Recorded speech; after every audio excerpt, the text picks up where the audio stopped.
Nel dwi a dwi'n gweithio efo gofal cartra. Ia, fel da chi'n gweld, merch ffarm ydw i.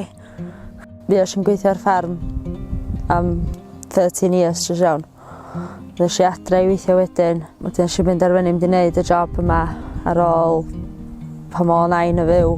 Nes i'n gwersydd ar ei hôl i hi lot. O'n i'n eithi hi bob dydd, jyst iawn. Mae hynny di neu fi eisiau gofalu am bobl. O ddydd i ddydd, dwi'n dro'n tai gofalu am pobl a neu bwyd iddyn nhw, brecwast iddyn nhw a newid amolchi nhw. Dwi'n helpu pobl i fyw adra ben eu hunan ac i fod yn annibynnol rhaid bod nhw'n gorfod mynd i fewn i gartra fel arall. Yr agwedd dwi'n gweld anodda di gorfod gadael o pobl a mynd o na os o'n i byth yn gallu anghofio amdanyn nhw. Dwi'n teimlo weithiau fatha bod fi eisiau amdano nhw adra fo fi a mi eisiau gadael nhw ben eu hunan. Mae rhywun yn dod yn ffrindiau mawr efo nhw.